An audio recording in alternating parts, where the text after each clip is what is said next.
Bienvenue de retour à la deuxième partie de notre entretien avec le rabbin Yaakov Shapiro. Si vous n'avez pas encore regardé la première partie, je vous recommande de le faire, car elle pose les bases pour la discussion plus approfondie que nous avons aujourd'hui. Dans ce segment, nous continuons notre exploration du sionisme et de ses implications mondiales complexes. Un aspect particulièrement intrigant, mais difficile de notre discussion aujourd'hui, concerne la référence de Netanyahou à l'histoire biblique d'Amalek. Cela est vu par beaucoup comme un appel direct au génocide à Gaza.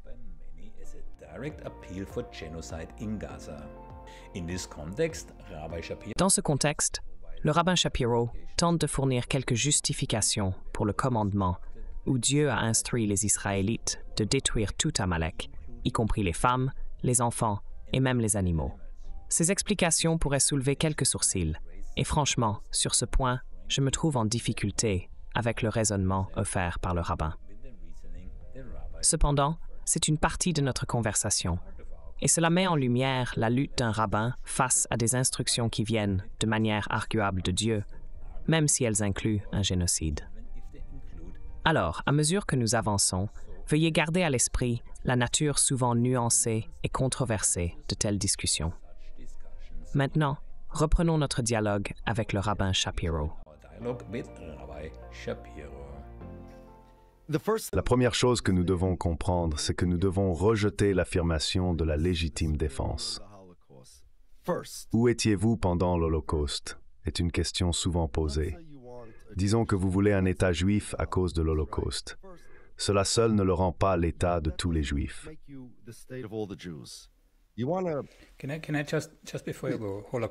Avant de continuer, je veux aborder le sujet de l'Holocauste, car c'est une idée fausse que j'avais jusqu'à il y a environ 1 an, lorsque j'ai commencé à réaliser ces entretiens concernant Israël. J'avais cette notion, peut-être au fond de moi, qu'Israël avait été créé comme une conséquence directe de l'Holocauste. Cependant, ce n'est pas exact.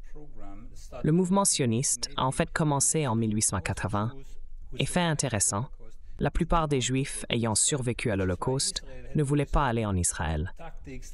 Cette réticence a conduit Israël à adopter certaines tactiques, par exemple en Irak. Avi Shlaim m'a partagé qu'Israël était responsable du bombardement de cibles juives, similaire à ce qui s'est passé en Égypte avec l'affaire Lavon, où le précurseur de la Haganah a bombardé des cibles pour instiguer la peur.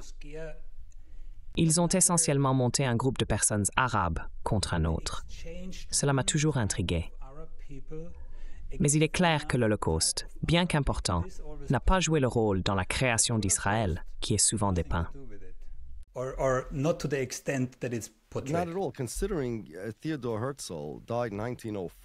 Considérant que Theodor Herzl est mort en 1904, il est difficile de croire que l'idée de créer Israël a commencé avec l'Holocauste. Cela n'a aucun sens. Cependant, le mouvement sioniste a été accusé d'utiliser ce que j'appelle un arôme et une coloration juive artificielle pour manipuler les Juifs. Les sionistes ont envisagé d'autres lieux, tels que l'Ouganda et l'Argentine, qui auraient été beaucoup plus sûrs. La raison pour laquelle ils ont choisi la Palestine était parce que Herzl croyait que pour obtenir le soutien des Juifs à cette idée, il était nécessaire de déformer non seulement leur identité, mais aussi d'évoquer des sentiments familiers et d'utiliser des symboles qui leur sont chers.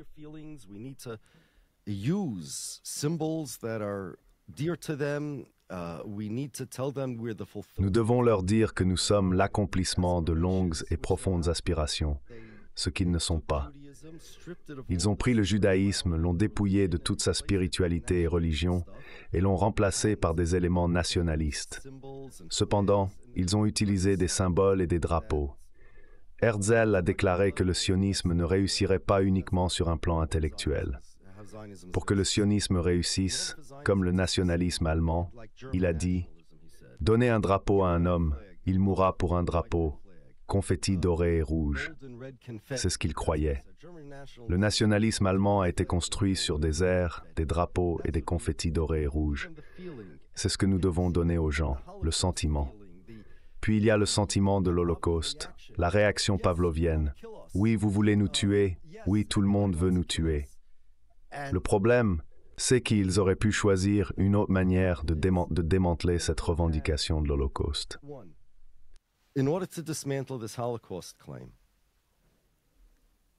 Regardez, tout d'abord, Israël n'a pas réussi à être un refuge sûr pour les Juifs en cas d'Holocauste. Examinons les faits. Plus de Juifs sont tués en Israël que dans tout autre pays où résident des Juifs, et cela en nombre absolu, pas seulement par habitant. Cela signifie que, de tous les endroits du monde où vivent les Juifs, Israël est le plus dangereux. Selon l'indice de paix global, qui classe environ 200 pays, Israël est positionné à peu près au 180e rang en termes de pacifisme. Cela indique qu'il n'y a qu'environ 20 pays moins pacifiques qu'Israël à l'échelle mondiale. Par exemple, le Mexique est classé comme plus pacifique qu'Israël. Lorsque nous parlons des personnes affectées, nous faisons référence à la fois aux citoyens et aux soldats combinés.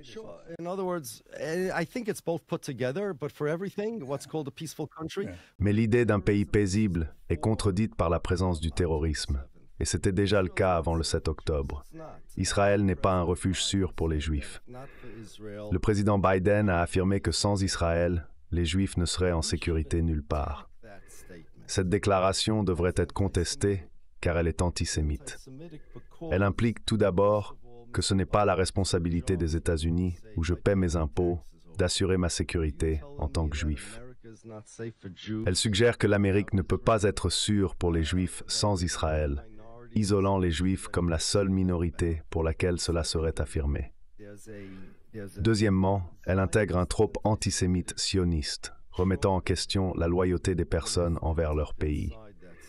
Elle insinue que la loyauté est basée sur une croyance en la supériorité raciale, par exemple, la notion d'être intrinsèquement supérieur en tant qu'Aryen.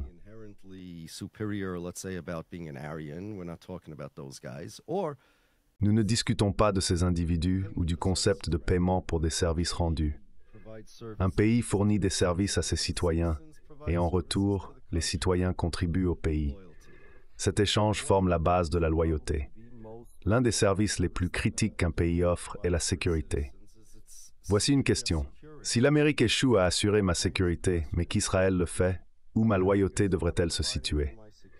La sécurité fournie par un pays est fondamentale. Et si je me sens en insécurité en Amérique et qu'Israël compense cela en assurant ma sécurité, ma loyauté ne devrait-elle pas se déplacer vers Israël? Cela soulève une question sur la loyauté envers une puissance étrangère. Les Juifs devraient-ils être considérés comme loyaux à une puissance étrangère s'ils se sentent plus en sécurité avec la protection d'Israël, étant donné que, typiquement, la responsabilité du gouvernement est d'assurer la sécurité des citoyens? Je crois que la réponse réside dans le fait que depuis le 7 octobre, 300 000 Juifs ont quitté Israël.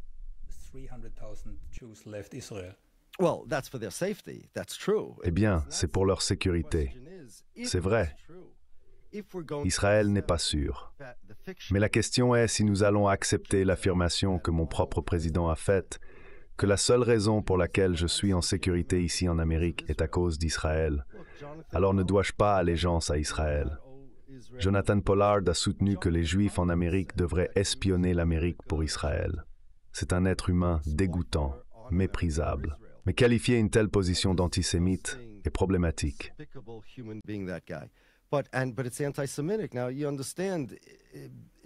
Maintenant, vous comprenez, si cela crée de l'antisémitisme ici en Amérique et partout dans le monde, Israël est content parce qu'alors ils peuvent dire, voyez, nous avons raison, la démocratie ne fonctionne pas, venez vivre en Israël.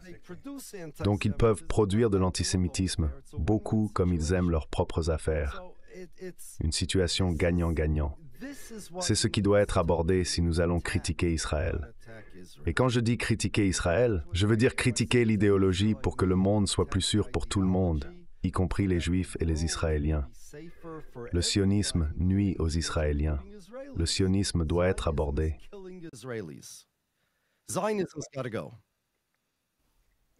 Parce qu'il a mentionné un trope antisémite. Et j'en ai discuté avec Noam Chomsky, n'est-ce pas? Alors, il a dit qu'à sa base, L'existence même de l'État d'Israël est enracinée dans l'antisémitisme parce que personne d'autre ne voulait des Juifs, n'est-ce pas? Et il a même dit que pas même Hitler n'est allé aussi loin en termes d'antisémitisme, n'est-ce pas?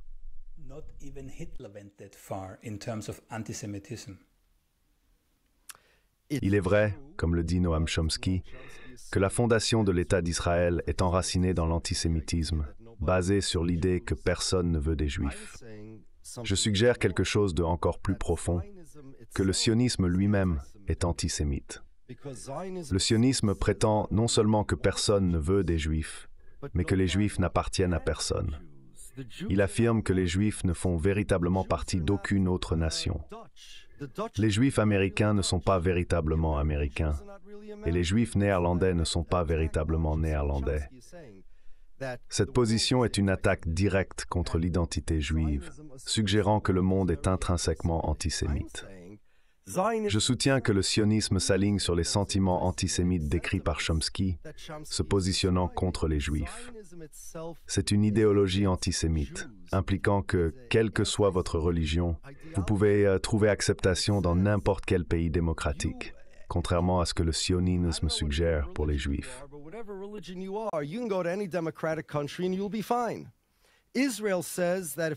Israël suggère que pour les Juifs, des pays comme la Hollande ou le Mexique ne sont pas véritablement leur pays. Au lieu de cela, seul Israël est considéré comme leur patrie. Ils soutiennent que les loyautés juives devraient se tourner vers Israël.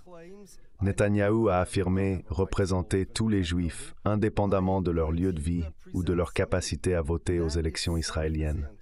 Cette position est critiquée comme étant antisémite. Mon argument va au-delà de ce que Chomsky a déclaré, soulignant que cette perspective est intrinsèquement antisémite. Chomsky a souligné que le sionisme promeut la croyance que les Juifs ne sont pas désirés dans le monde entier. Je soutiens que le sionisme va plus loin, suggérant que même si les Juifs sont acceptés ailleurs, ils ne font pas véritablement partie de ces nations. Ils sont uniquement israéliens. Cette notion est plus exclusive. De plus, il y a une implication que dans l'événement d'un autre holocauste, les Juifs devaient fuir vers Israël, et renforçant l'idée le seul refuge sûr pour les Juifs.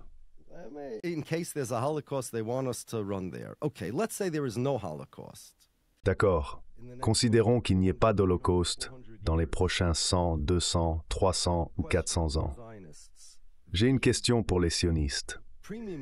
Quel est le coût acceptable pour la police d'assurance consistant à avoir un endroit où fuir en cas d'holocauste? Cela concerne tous les Juifs qui ont été tués dans des guerres et des actes de terrorisme. Combien de morts justifie cette police d'assurance? Combien d'Israéliens doivent être tués avant qu'il soit reconnu que le coût de cette politique est trop élevé? Près de 30 000 Juifs ont été tués à cause des conflits liés à Israël. Pourrait-ce être 60 000, 1 million, voire 6 millions de Juifs? Si Dieu nous en préserve, 6 millions de Juifs devaient être tués dans les guerres d'Israël d'ici à un moment dans le futur. Admettriez-vous alors que cela n'en valait pas la peine? Comment justifiez-vous le coût de cette police d'assurance?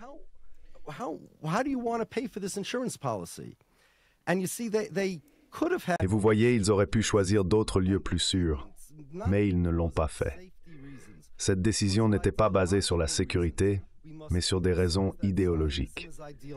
Nous devons souligner que le sionisme est idéologique et non utilitaire pour les Juifs. Si les Juifs cherchaient l'utilité, Israël serait le pire endroit pour eux de vivre, et la Palestine était le pire endroit pour établir leur État. D'un point de vue utilitaire, c'est un échec significatif. Le sionisme se présente comme une question d'utilité et de sécurité, mais il est fondamentalement idéologique. Ainsi, lorsque quelqu'un commence à dévoiler cette idéologie, cela est souvent éclipsé par les mémoriaux de l'Holocauste, les musées et les histoires, avec Israël présenté comme le point culminant de ce récit. Si vous critiquez Israël, c'est comme si vous tentiez de retirer le dernier chapitre du récit de l'Holocauste, laissant une histoire de l'Holocauste sans aucune réaction.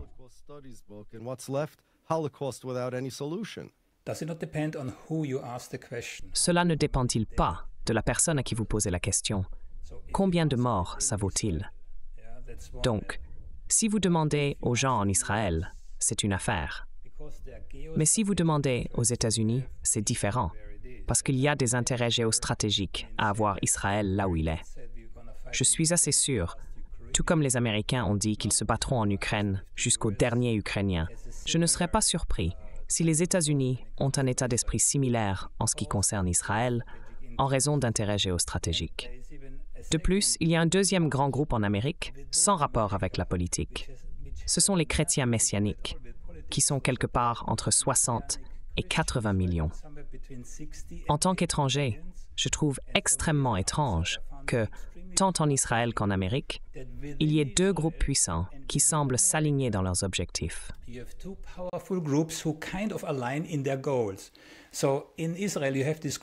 En Israël, il y a un groupe qui veut démolir la mosquée Al-Aqsa pour construire leur troisième temple, croyant que cela annoncera le retour du Messie. Ils travaillent essentiellement vers un affrontement. De même, en Amérique, il y a 60 à 80 millions de chrétiens messianiques qui désirent le même résultat. Ils espèrent un Armageddon pour provoquer le retour de leur Messie. Ironiquement, cela résulte en des intérêts qui se chevauchent entre ces groupes. Au sommet, il y a des intérêts géostratégiques. Je fais souvent référence à Israël comme étant le pitbull de l'Amérique au Moyen-Orient, principalement à cause des intérêts pétroliers. Puis, il y a ces croyants messianiques, tant chrétiens que certains juifs, qui semblent travailler activement vers un affrontement. Il est important pour moi d'être précis avec mon langage lorsque je discute de ce sujet.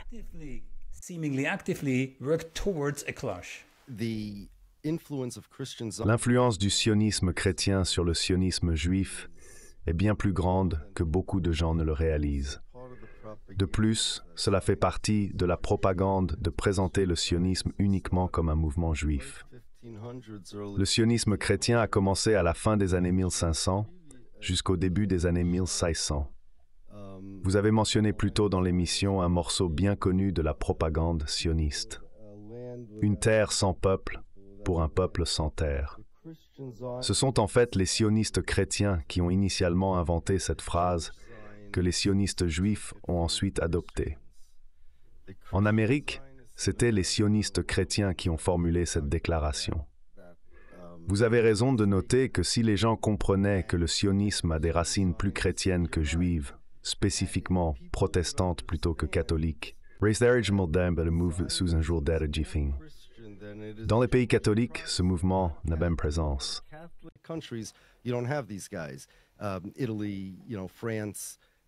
L'Italie, la France et l'Espagne sont des exemples de pays où ce mouvement n'est pas aussi prévalent parce qu'il est principalement un mouvement protestant, contrairement aux États-Unis et au Royaume-Uni, où il a une présence significative. C'est une idée fausse répandue que tous les chrétiens partagent les mêmes croyances, mais ce n'est pas le cas. Par exemple, si vous demandiez au pape ce qu'il pense des chrétiens évangéliques, il clarifierait probablement qu'il est catholique et ne partage pas leurs croyances. De même, en tant que juif, je ne m'identifie pas aux colons sionistes ou aux juifs orthodoxes.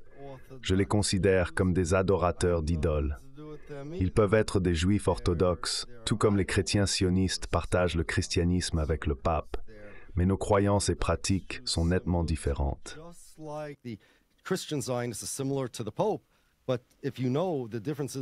Mais si vous comprenez les différences entre le catholicisme et le protestantisme, vous reconnaîtrez qu'elles sont significatives.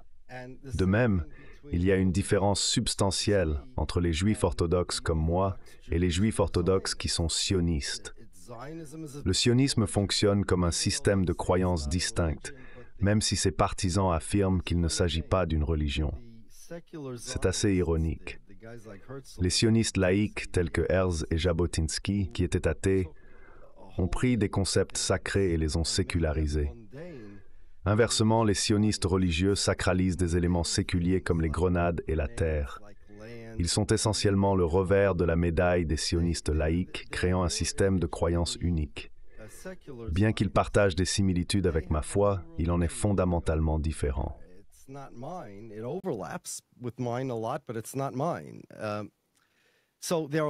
Il existe donc de nombreux types différents de sionisme, mais chaque type présuppose deux choses.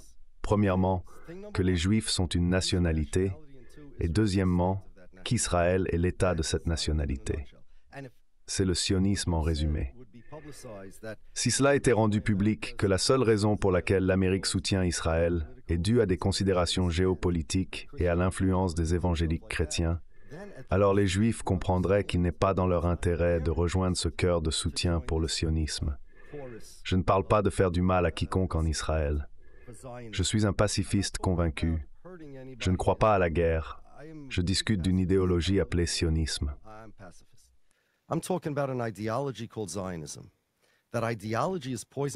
Cette idéologie est nuisible à tous, y compris aux Israéliens.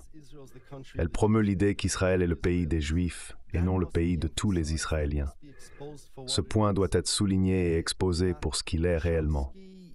Des figures notables comme Noam Chomsky et Benny Morris, un historien, n'en discutent pas, ni d'autres historiens que vous avez mentionnés, comme Avi Shlaim.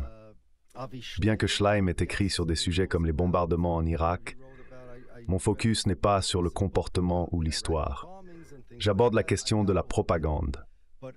Le morceau de propagande le plus significatif est l'affirmation qu'Israël est l'État des Juifs. Cela a changé l'identité juive et personne ne veut s'engager sur cette question, malgré l'existence de livres universitaires sur le sujet.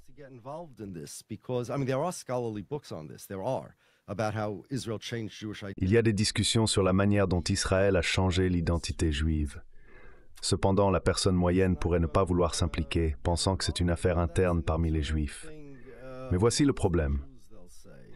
Si vous acceptez Israël comme l'État des Juifs, vous négligez une question critique. Vous ne pouvez pas avoir un État dédié à une nationalité et maintenir en même temps une démocratie. Je trouve un terrain d'entente avec le maire Kahan sur ce point malgré nos désaccords habituels. Nous croyons tous les deux que vous ne pouvez pas avoir un État juif et une démocratie en même temps. John Kerry a exprimé des vues similaires. Donc si vous êtes en désaccord avec Kahan, considérez la position de Kerry. C'est un fait avéré.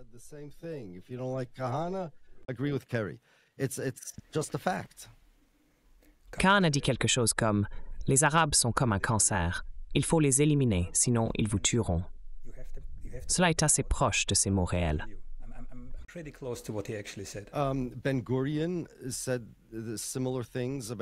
Ben Gurion a fait des remarques similaires à propos des Juifs, suggérant la nécessité de changer la personnalité juive, les comparant à des parasites. Cette rhétorique n'est pas propre aux sionistes. Les nazis ont également déshumanisé les Juifs en les appelant virus et parasites. Meir Kahan, lors d'une interview télévisée, a été interrogé sur ses vues concernant l'expulsion des Arabes et sur ce qu'il ressentirait si les Juifs étaient expulsés d'Amérique. Sa réponse était que cela serait bénéfique, car cela les conduirait à déménager en Israël. La critique ici est que le sionisme, loin d'être un allié pour les Juifs, les exploite pour ses poursuites idéologiques et aventures géopolitiques. On argue que le sionisme utilise les Juifs comme bouclier humain, les rendant cibles de réactions mondiales chaque fois qu'Israël est impliqué dans une controverse. Every time Israel does something controversial, Jews all over the world are attacked. Anti-Semitism goes up. L'antisémitisme est en hausse, selon le centre Cantor de l'Université de Tel Aviv, qui suit les incidents antisémites. Ils ont trouvé que parce que les gens confondent souvent les Juifs avec les sionistes, les Juifs sont blâmés pour les actions d'Israël. C'est un concept simple. Prenons par exemple la pandémie de COVID-19. Elle a été désignée comme le virus chinois. Aux États-Unis, et spécifiquement par le président Trump, ce terme a été largement utilisé. En conséquence, il y a eu des incidents où des individus à New York, particulièrement à Chinatown, un quartier avec une population chinoise significative, ont été ciblés et attaqués.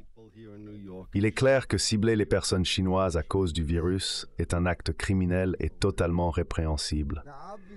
Cependant, il est évident qu'un criminel n'attaquerait pas une personne irlandaise à cause du virus, simplement parce qu'il a été étiqueté virus chinois.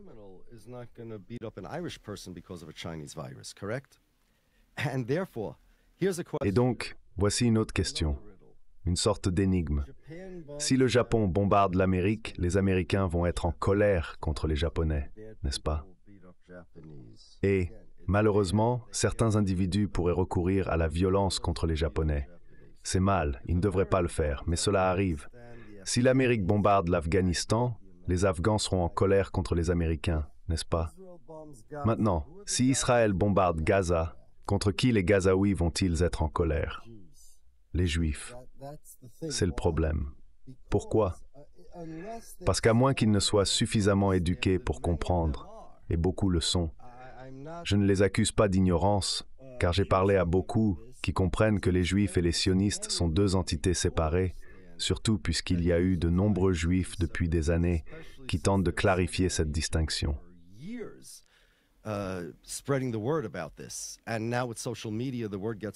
Et maintenant, avec les réseaux sociaux, le message se répand encore plus parce que les médias traditionnels ne prêtent pas beaucoup d'attention à ce que nous, les Juifs, avons à dire. Ils s'en tiennent à leur récit. Puisque Israël prétend être l'État des Juifs, et pas seulement l'État des Israéliens, les gens ont tendance à diriger leur colère vers les Juifs lorsque Israël prend des actions controversées, de la même manière que les Afghans seraient en colère contre les Américains si l'Amérique devait les bombarder. Par conséquent, les statistiques montrent que chaque fois qu'Israël s'engage dans des actions controversées, les attaques contre les Juifs dans le monde entier augmentent, tout comme les attaques contre les personnes chinoises ont augmenté lorsque le terme de virus chinois a été utilisé.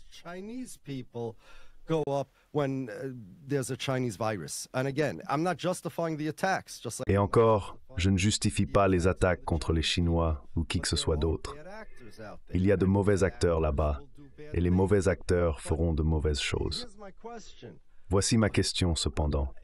Si quelqu'un venait me voir et me disait « Yaakov Shapiro, je veux te battre à cause du virus chinois et tu es chinois, que devrais-je lui dire ?» Je dirais « Je ne suis pas chinois, laisse-moi tranquille. » De même, si quelqu'un s'approche de moi sur un ton accusateur, me demandant d'expliquer les actions d'Israël comme si j'en étais responsable, je dirais « Je ne suis pas israélien, je ne suis pas palestinien non plus. Je n'aime pas quand les gens meurent, mais je n'ai rien à voir avec ce conflit. »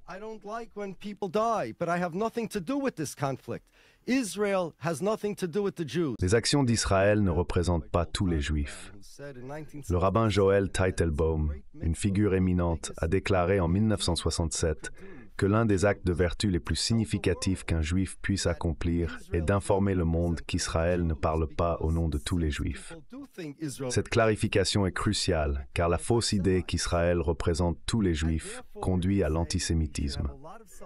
Par conséquent, il est considéré comme un noble acte de sacrifice de soi pour les Juifs de communiquer au monde qu'Israël représente ses citoyens et non la communauté juive mondiale. Cette distinction est importante pour affaiblir le sionisme, selon le rabbin Teitelbaum. C'est ce qu'Avishai Laim m'a dit. Donc il vivait, comme vous le savez, avec sa famille en Irak. Et au moment où Israël est devenu un État, l'atmosphère contre les Juifs a radicalement changé. Soudain, tous les Juifs étaient vus comme l'ennemi. Oui. Et puis il y a eu l'incident où le Mossad ou qui que ce soit a bombardé ce que je crois s'appelait le café Al-Masouda. Oui. Il m'a dit avec un sourire, « J'ai trouvé l'arme du crime. Maintenant, je peux le prouver. » Oui, j'ai aussi écrit à ce sujet. Avi Shlaim a fait des recherches approfondies et a découvert de nombreux détails qui étaient inconnus de la plupart. Les Juifs irakiens le disent depuis longtemps.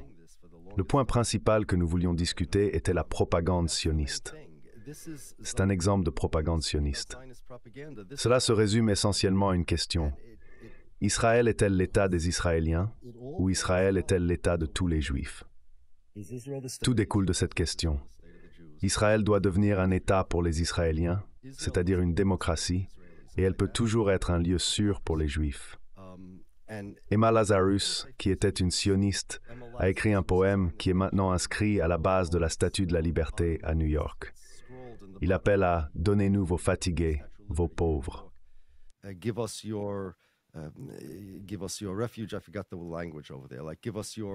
J'ai oublié la formulation exacte, mais cela dit, donnez-nous vos masses opprimées.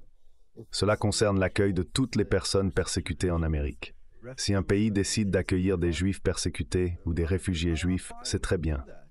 Je soutiens cela.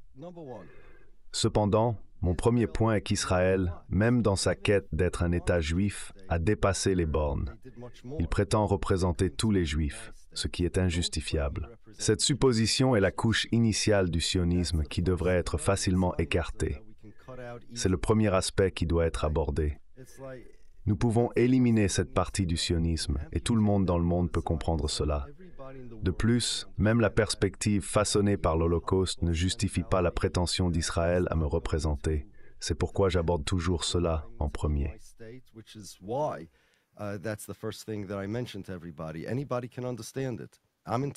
Tout le monde peut le comprendre. Je suis autorisé par le droit international à choisir ma nationalité et je ne suis pas israélien. Regarde ça, Thomas. Je vais faire quelque chose maintenant. Je vais faire une déclaration officielle devant tous tes téléspectateurs. Israël prétend que les Juifs sont une nation. Officiellement, ici et maintenant, je renonce à ma nationalité juive. Je la renonce. Je n'ai rien à voir avec la nationalité juive. Je renonce à ma nationalité juive. La seule chose que je retiens en ce qui concerne ma judéité, c'est que Dieu a donné la loi aux Juifs sur le mont Sinaï.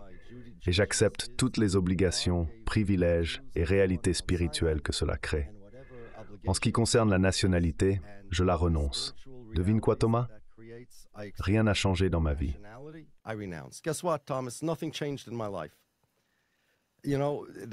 Juifs et gentils doivent comprendre que tout découle de l'acceptation de l'idée qu'Israël est l'État des Juifs, entrelacé avec la mentalité de l'Holocauste selon laquelle Israël est sûr.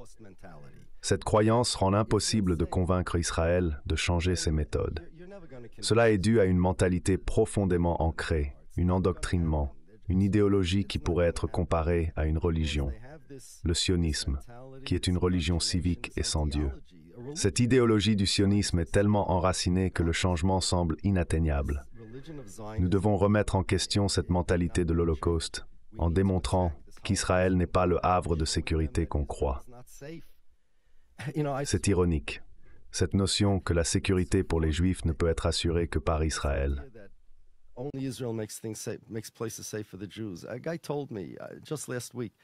Un homme juif m'a dit la semaine dernière qu'un Israélien était venu en Amérique pour collecter des dons pour une œuvre de charité. Cet Israélien a mentionné que des gens lui avaient dit que l'Amérique n'était plus sûre pour les Juifs, citant un incident de fusillade à Los Angeles comme preuve. Il s'est interrogé, « Quoi? Vous êtes fou?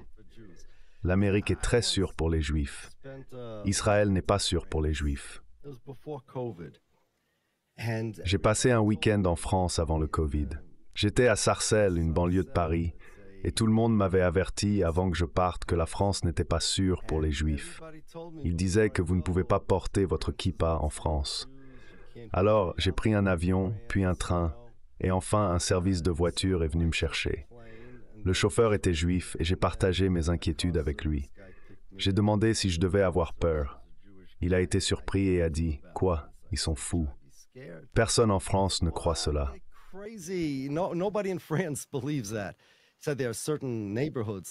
Donc, il y a certains quartiers, comme ceux associés au mouvement des Gilets jaunes, où vous pourriez ne pas vouloir aller.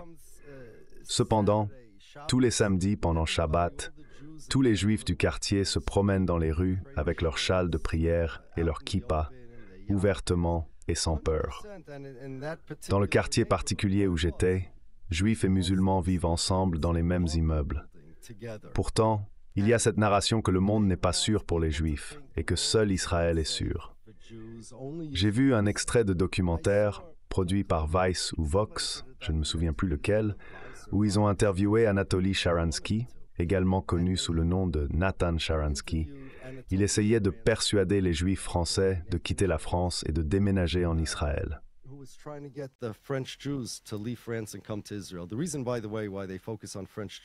La raison pour laquelle il se concentre sur les Juifs français est que, à part l'Amérique et Israël, la France possède la plus grande population juive. Sharansky a expliqué que l'inquiétude concernant l'antisémitisme en France avait provoqué une discussion. Une journaliste a remis en question la logique d'encourager les Juifs à déménager de France en Israël pour des raisons de sécurité, impliquant qu'Israël pourrait être moins sûr. Sharansky a clarifié que la motivation n'était pas uniquement la sécurité. Il l'a décrite comme un sentiment d'être chez soi. Selon lui, le sionisme offre un sentiment d'identité juive et de sécurité, malgré les risques réels. Il l'a comparé à un arôme et une coloration juifs artificielle, suggérant que le sentiment de sécurité que le sionisme procure pourrait ne pas être totalement en accord avec la réalité.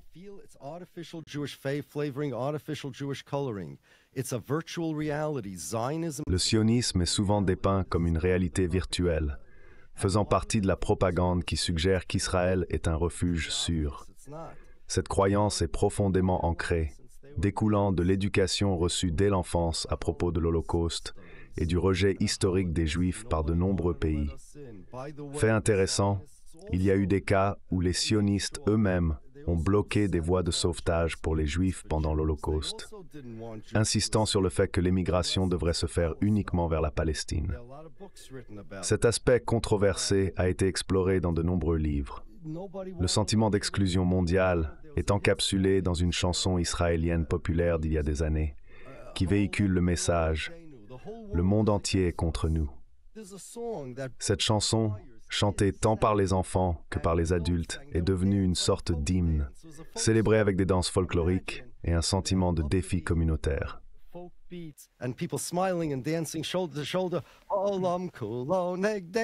Le monde entier est contre nous. Qu'ils aillent en enfer, voilà comment les mots sont prononcés. C'est fou, c'est de l'endoctrinement insensé, c'est du poison. Si vous subissez cet endoctrinement, vous êtes convaincu que le monde entier va vous tuer et qu'Israël est le seul endroit sûr. Récemment, Yair Lapid, vous savez, le candidat au poste de Premier ministre et chef du parti Yesh Atid, qui est plus à gauche que Netanyahou et aspire à être Premier ministre, a fait une déclaration. Il a dit qu'Israël n'a pas été créé pour mettre fin à l'antisémitisme.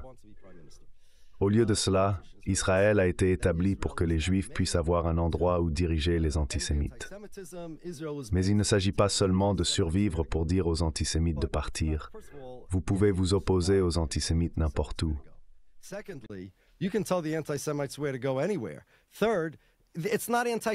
Troisièmement, le problème en Israël n'est pas seulement l'antisémitisme. Ce sont les guerres et le terrorisme politique. Le problème est plus un sentiment anti-israélien qu'antisémite. Cette distinction elle-même peut être vue comme de la propagande. De plus, contrairement à ce que certains peuvent croire, Israël a bien été créé pour mettre fin à l'antisémitisme. Theodor Herzl, dans la dernière page de son livre « L'État juif » ou « L'État des Juifs », a déclaré que dès que le sionisme décollerait, l'antisémitisme disparaîtrait de la terre.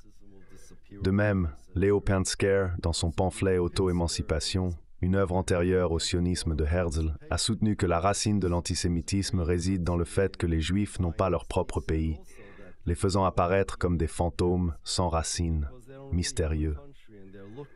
Il croyait que l'établissement d'un État juif éliminerait l'antisémitisme.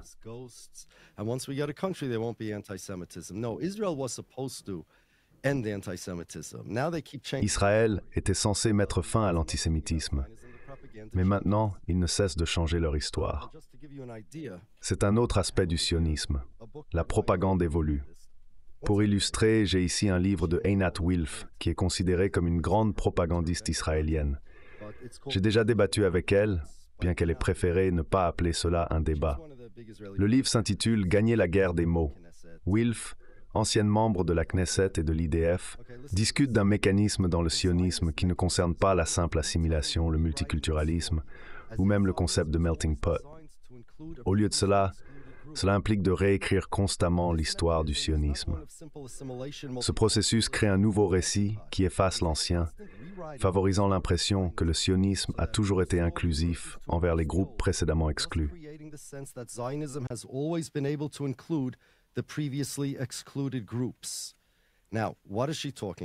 Maintenant, de quoi parle-t-elle? Eh bien, quelques pages plus tard, elle mentionne que la prochaine frontière de l'inclusion sioniste implique d'adapter le récit pour inclure les chrétiens, les juifs ultra-orthodoxes et finalement les musulmans. Ils modifient constamment le récit sioniste pour incorporer de plus en plus de personnes. Ils sont mal à l'aise avec l'idée que le sionisme était initialement perçu comme une idée étrange, même par les juifs. Edwin Montag, le seul membre juif du cabinet britannique au moment de la déclaration Balfour, exprimait son inquiétude que cela nuirait aux Juifs. Il considérait l'idée que les Juifs devraient avoir leur propre État, pour les raisons mentionnées plus tôt, comme une notion antisémite. Ils n'aiment pas cette perspective. Ils ne veulent pas que le sionisme soit vu comme une idéologie étrange, ce qu'il est. Voici donc leur position.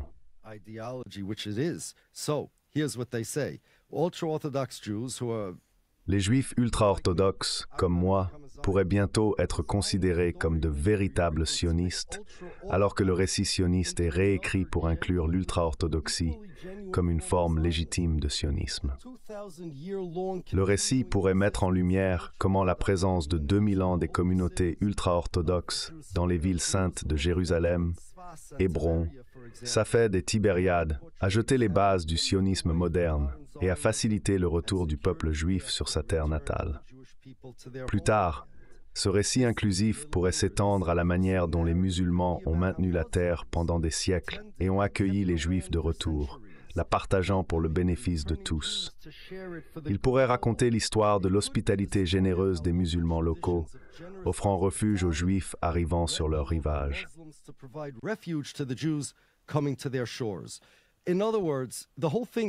En d'autres termes, le récit évolue constamment. Aujourd'hui, Yair Lapid dit que le sionisme et la création d'Israël ne visaient pas à mettre fin à l'antisémitisme, mais plutôt à défier les antisémites. Premièrement, cette interprétation est incorrecte. Le sionisme visait bien à mettre fin à l'antisémitisme. Deuxièmement, faire face aux antisémites implique plus que de la simple défiance. Cela implique de s'attaquer aux guerres, au terrorisme et aux problèmes politiques, qui ne sont pas uniquement liés à l'antisémitisme. De plus, l'idée que les Juifs ne peuvent défier les antisémites que s'ils survivent est erronée, surtout en considérant que la probabilité de survie pour les Juifs en Israël est présentée comme étant plus faible que pour les Juifs vivant ailleurs dans le monde, ce qui est une affirmation discutable. Il est vrai que les Arabes ont fait preuve d'hospitalité. Nous le savons parce qu'ils ont accueilli des Juifs, et à partir de lettres écrites par des Juifs durant cette période, alors qu'ils vivaient dans des maisons arabes, c'est évident. Ces lettres reflètent des discussions sur la manière dont ils pourraient éloigner les Arabes.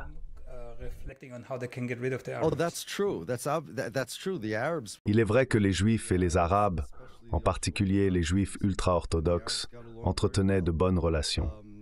Ils allaient même jusqu'à garder les enfants des uns et des autres, démontrant ainsi leur lien fort.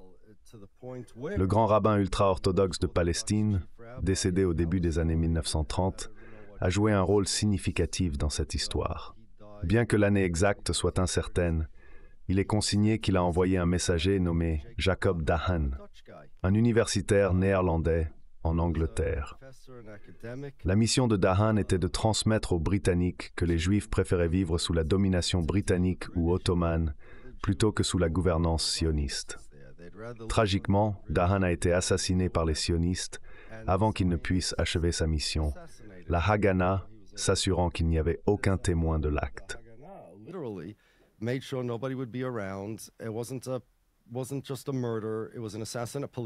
Ce n'était pas juste un meurtre, c'était un assassinat politique. Ils ont tiré et tué Jacob Dahan, un Néerlandais.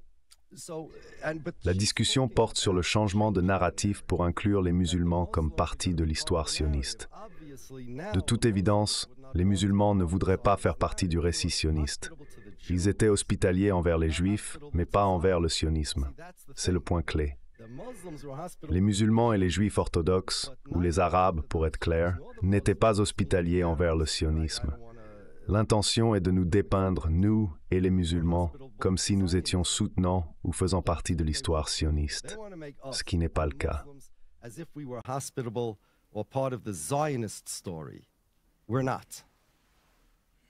Avec votre aimable permission, je souhaiterais discuter une fois de plus avec vous à propos de Netanyahou. Netanyahou a récemment fait une déclaration concernant Amalek. J'ai fait des recherches et je comprends ce que cela signifie. Pourriez-vous commenter cela? Qu'essayait-il réellement d'atteindre? Et qu'est-ce que cela signifie réellement?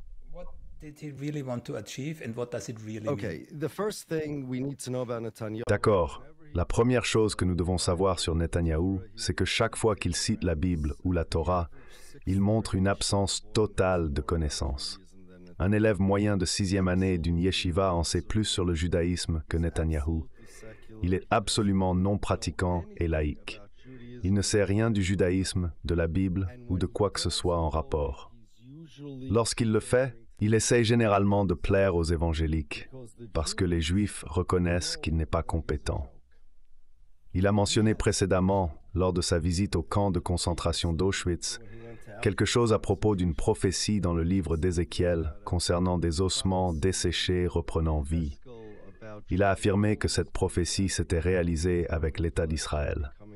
Cette interprétation n'est soutenue par aucune source juive. Cependant, les évangéliques ont adopté cette interprétation depuis plus d'un siècle.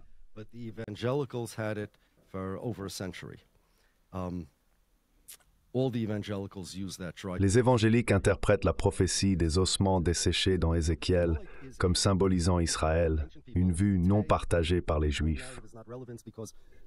Amalek fait référence à un peuple ancien. Aujourd'hui, ce récit est largement sans pertinence car il n'existe plus en tant que groupe ou nation unifiée. Ils sont dispersés et leur identité nous est inconnue. Essentiellement, ils ont disparu de notre perspective.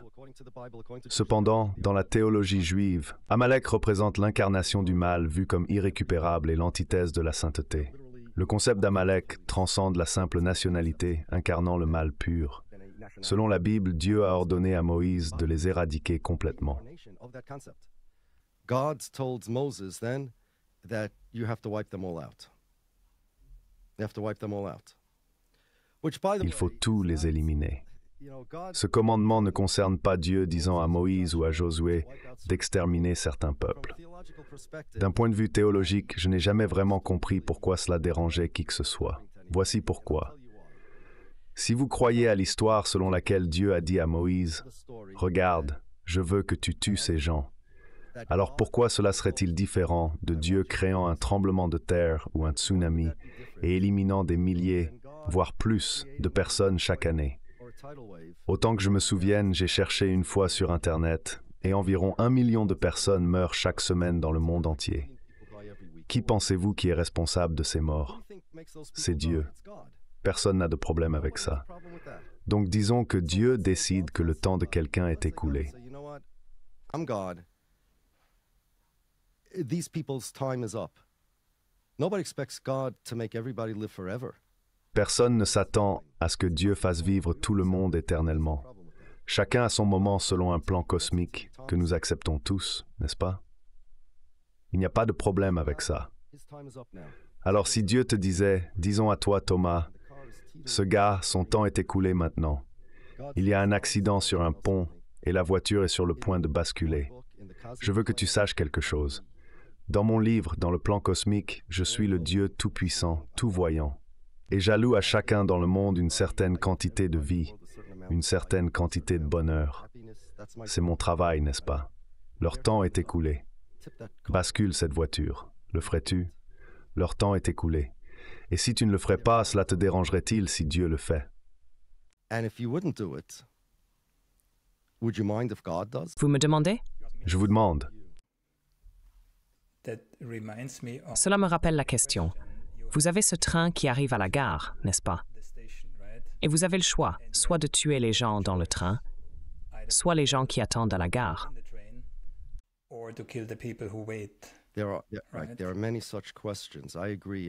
Il y a beaucoup de telles questions, je suis d'accord, et seul Dieu peut décider, n'est-ce pas? Mais ce n'est pas juste une question de si, parce que tout le monde doit mourir tôt ou tard. Et si Dieu prenait une décision et disait « D'accord, voici ma décision », laisse-moi continuer l'histoire pour toi, Thomas. Disons que tu es Thomas et tu décides « Très bien, je ne fais pas ça. Je ne m'implique dans rien de tout cela. » Donc, tu n'agis pas et la voiture ne tombe pas du pont. Ensuite, après avoir passé une longue et heureuse vie, tu rencontres Dieu au jour du jugement. Dieu te montre une vidéo et disons juste, pour l'argument que nous sommes anachroniques ici, mais je veux situer ton histoire de pont il y a quelques centaines d'années, d'accord?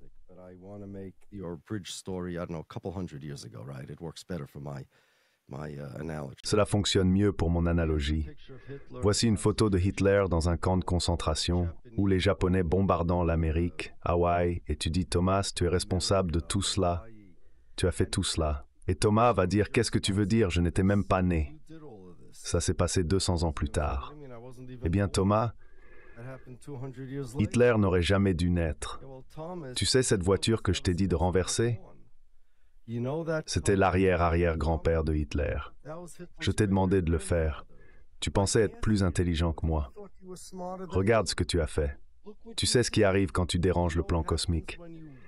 Tu connais ces vieux films où un gars va dans le passé et il marche accidentellement sur la mauvaise fourmi et il revient pour trouver le monde peuplé de singes?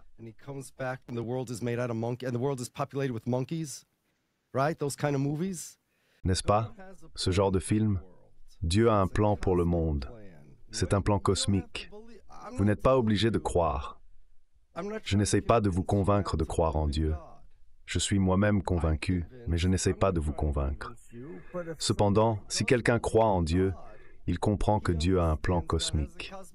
Et si Dieu lui-même dit qu'une partie du plan cosmique implique que certaines personnes soient englouties par un tremblement de terre, deviennent éteintes, ou que l'ange de la mort fasse son travail, ou que les êtres humains le provoquent, parce que c'est le meilleur pour l'univers, le meilleur pour le plan cosmique, diriez-vous non?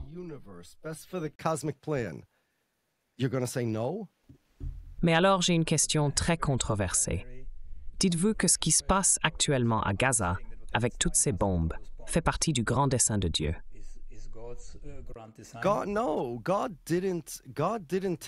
Non, Dieu n'a pas instruit Netanyahou de faire cela. Rappelez-vous, j'ai mentionné de nombreuses fois que si Dieu communique avec vous, vous rendant prophète, et vous dit que le temps de quelqu'un est écoulé, vous ne pouvez pas juste décider de votre propre chef de prendre des mesures, comme pousser une voiture hors d'un pont. Vous avez une obligation de préserver la vie. En fait, Dieu a ordonné que vous n'êtes pas autorisé à tuer ou à blesser qui que ce soit. Cependant, si Dieu indique que le temps de quelqu'un dans ce monde est écoulé, c'est une situation différente. Dieu a l'autorité de décider qui vit et qui meurt. Donc, si je vous raconte une histoire où Dieu a instruit Josué ou Moïse d'éliminer certaines personnes, cela signifie que Dieu a déterminé qu'il était temps pour eux de passer pour des raisons qui lui sont connues, et cela devait être réalisé par ces moyens.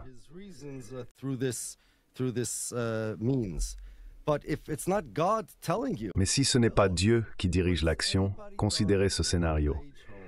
Quelqu'un meurt de vieillesse dans une maison de retraite, disons à 100 ans, paisiblement dans son lit.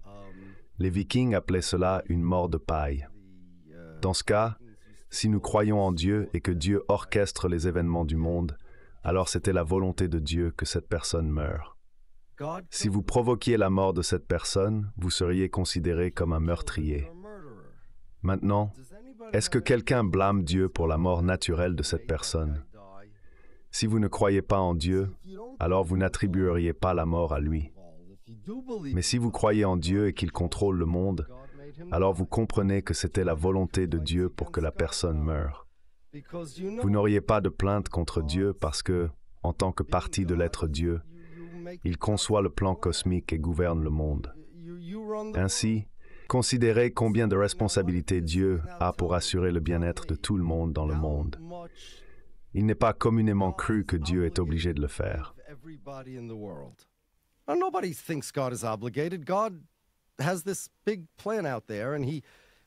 Dieu a un grand plan et il supervise tout avec une sagesse infinie, ce qui est largement accepté.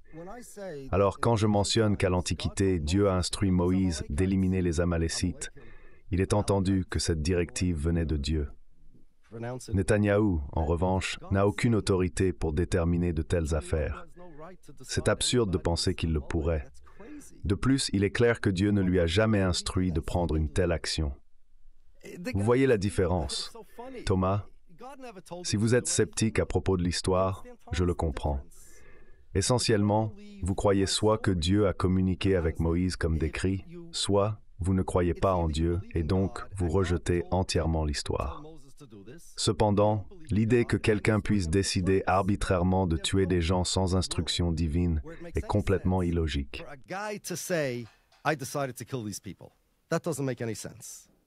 Mis à part cela, ce n'est pas ce qu'il dit, n'est-ce pas? Il semble sous-entendre que Dieu communique. Que voulez-vous dire par Dieu communique avec qui? Comment Dieu a-t-il communiqué avec lui? Je ne sais pas. Je ne sais pas non plus. Il faudrait lui demander. Exactement. Maintenant, Dieu ne lui a pas dit. C'est absurde. Netanyahou l'a inventé. Mais il a fait référence à Amalek. Cette déclaration est spécifique. Bien sûr, c'est assez spécifique. Il a pris quelque chose qui n'était pas lié à Israël, aux Palestiniens ou à Netanyahou, et a créé sa propre version de la Bible. Alors, quel était son but ici? Il a toute une armée à Gaza, qu'il prétend faire exactement ce qui est écrit dans la déclaration sur Amalek. Je pense sincèrement que l'armée de Netanyahou à Gaza ne le prend pas au sérieux. Tout le monde sait que personne ne pense vraiment cela.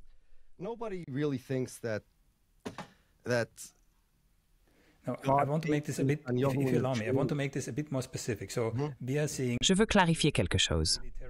Nous assistons à des images horribles provenant de Gaza, qui ressemblent étroitement aux événements décrits dans l'histoire d'Amalek, où la directive est de tuer des enfants, du bétail et ainsi de suite. Netanyahou utilise-t-il ce récit pour justifier les actions à Gaza? Par là, je veux dire, juste hier, j'ai interviewé Omar Bartov, qui est spécialisé dans les études sur le génocide. Nous avons eu une discussion similaire. Donc, ma question est, Netanyahou incite-t-il au génocide?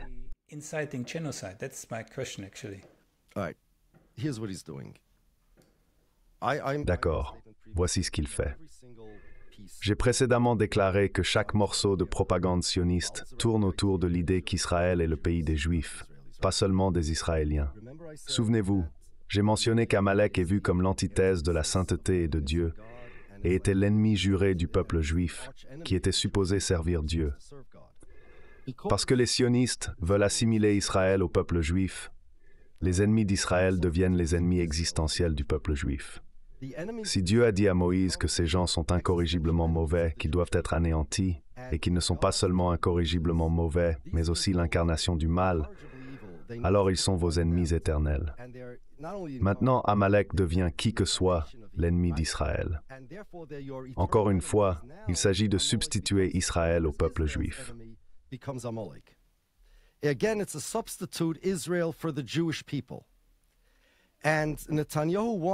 Netanyahou veut les dépeindre comme irrémédiablement mauvais. Cependant, je ne crois pas que Netanyahou ait l'autorité en Israël pour ordonner un génocide. Il ne contrôle pas l'armée. Même s'il faisait une telle déclaration, tout le monde a un officier supérieur à qui répondre. Je doute que les généraux de l'armée israélienne interpréteraient un ordre comme une directive pour commettre un génocide. Il semble plus probable que ces déclarations visaient à conditionner culturellement les gens à voir les ennemis d'Israël comme les ennemis existentiels du peuple juif. Ce n'est pas clair exactement ce qu'il espérait atteindre avec cela, mais il semble qu'il tentait de justifier les actions d'Israël, quelles qu'elles soient. Je ne crois pas que son intention était de justifier tout ce qu'Israël fait. Il pourrait même ne pas croire pleinement au récit qu'il promeut.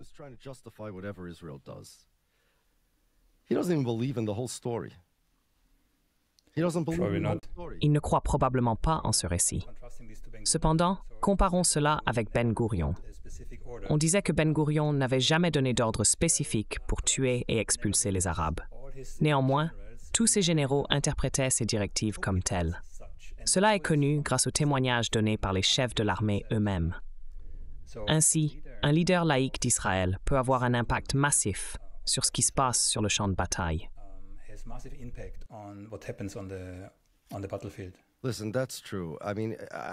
Écoutez, c'est vrai. Je veux dire, je ferais du tort à vos téléspectateurs si je disais que je pouvais entrer dans le cerveau de Netanyahou et vous dire exactement ce qu'il voulait dire. En fait, de tous les endroits du monde, l'intérieur du cerveau de Netanyahou n'est pas un endroit où je voudrais être. Deuxièmement, il n'y a aucun doute que ce qu'il a dit est complètement stupide, injustifié et mauvais. Je ne sais même pas quel mot utiliser. Troisièmement, il ne croit même pas à toute l'histoire. Donc si vous demandiez à Netanyahou qu'avez-vous voulu dire par là, je pourrais vous donner maintenant 20 choses que Netanyahou pourrait éventuellement dire. Netanyahou pourrait éventuellement dire « Eh bien, je voulais juste dire qu'ils sont de mauvaises personnes. Je ne crois pas vraiment à cette histoire, dirait Netanyahou. Je n'y crois pas vraiment. Dieu n'existe pas. Dieu n'a jamais rien dit à Moïse. En fait, Moïse n'est jamais entré dans la terre promise, donc il n'était même pas vraiment juif. Moïse n'est jamais allé en Israël. Il est dit dans la déclaration d'indépendance d'Israël, « Ici la nation est née ». C'est ce qu'il dit. Il n'y avait pas de juifs avant Israël. Moïse n'est jamais allé en Israël. Il n'était même pas juif. Selon le sionisme officiel, Moïse n'a jamais été juif. Si le peuple juif est né en Israël, alors Moïse n'y était jamais.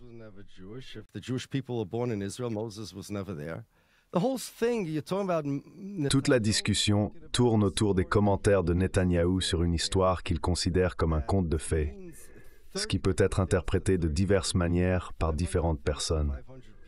Oui, il n'aurait pas dû faire ces commentaires, ils étaient inappropriés. Quant à ce qu'il voulait dire, il m'est impossible de le dire. Netanyahou ne se conforme pas à une école de pensée spécifique dans l'interprétation biblique qui nous permettrait de comprendre sa perspective.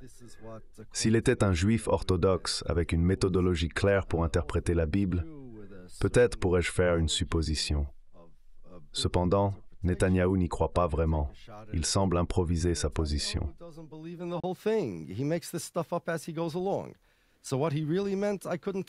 Alors, ce qu'il voulait vraiment dire, je ne pourrais pas vous le dire. Est-ce que c'est grave? Bien sûr que c'est grave. Voyez ça comme ça. Voici ma question pour vous ou pour la personne que vous avez interviewée. Si Netanyahou n'avait pas dit cela, est-ce que quelque chose serait différent aujourd'hui à Gaza? Je ne pense pas. C'est ce que je veux dire. Si Netanyahou n'avait pas fait ces commentaires, est-ce qu'Israël agirait différemment? Je ne pense pas. C'est juste qu'Israël et les sionistes aiment prétendre qu'ils sont le peuple juif, qu'ils sont l'Israël ancien. Moshe Dayan a écrit tout un livre, Vivre avec la Bible, où il prend ses propres histoires de guerre et compare chacune à un chapitre de la Bible. Une fois, il est Josué, une autre fois, il est quelqu'un d'autre.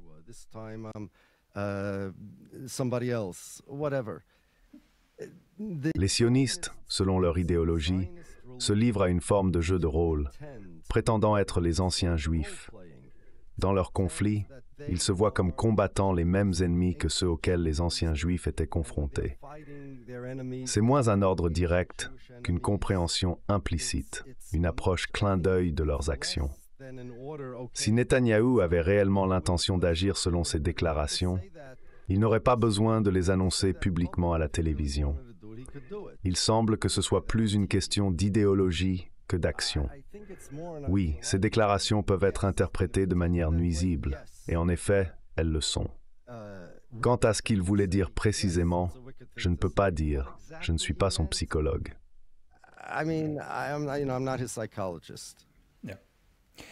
Je vois que j'ai largement dépassé le temps qui m'était imparti.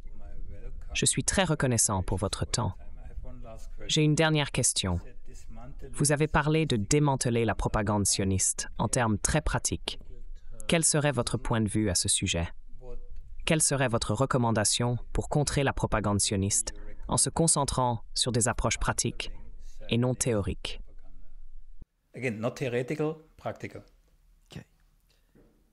Comprenez l'histoire d'Israël et son idéologie.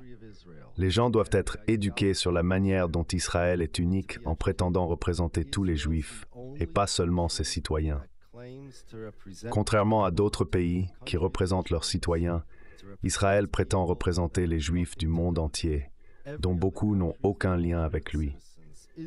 Il est crucial de reconnaître qu'Israël parle pour les Israéliens, tout comme n'importe quel pays parle pour ses citoyens. Dissiper le mythe qu'Israël représente tous les Juifs démantèlerait immédiatement 80% de la propagande. Sur cette note, Rabbi Yaakov Shapiro, je vous remercie beaucoup pour votre temps. C'était une discussion éclairante. Je peux voir et sentir que vous êtes vraiment engagé, même si vous dites que vous êtes américain, pas israélien. Merci beaucoup pour votre temps. Je vous remercie.